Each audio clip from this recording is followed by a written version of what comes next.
Et les enquêteurs ont désormais la certitude que le terroriste Nashat Melhem, un arabe israélien, a bénéficié de complicité dans son village natal d'Harara. Le reportage sur place de Maël Benoliel.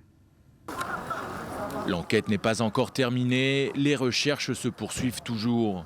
Le quartier dans lequel se cachait Nashat Melhem était de nouveau bouclé par les forces de sécurité israéliennes ce dimanche.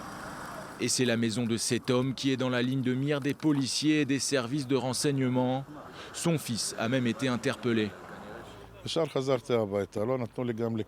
viens de rentrer du travail, on ne m'a pas laissé m'approcher. Je ne sais pas ce qui se passe, nous sommes encore sous le choc, je n'ai rien à voir avec tout cela.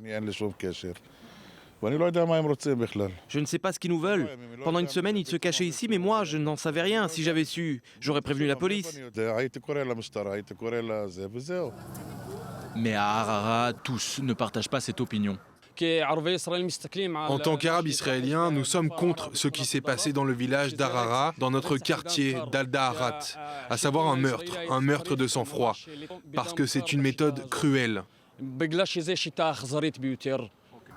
48 heures à peine après l'élimination de Nashat Melhem, la tension reste encore perceptible dans ce village du nord d'Israël. Nous sommes tous encore sous le choc de savoir qu'il était là. S'il avait été intelligent, il se serait caché dans un endroit où les gens ne le connaissaient pas. Je ne connais pas les intentions de ceux qui ont pu l'aider, lui apporter de l'eau, de la nourriture ou des cigarettes, ou s'ils sont tombés sur lui par hasard dans la rue et n'ont rien dit à la police. Le père ainsi que le frère de Nashat Melhem ont été libérés ce dimanche après quelques jours de garde à vue sans qu'aucune charge n'ait été retenue contre eux. Même s'il ne fait plus aucun doute que le tireur a reçu de l'aide de la part de certains habitants ou proches, la famille Melhem n'a pas souhaité réagir et nous a demandé de respecter le deuil de leur enfant.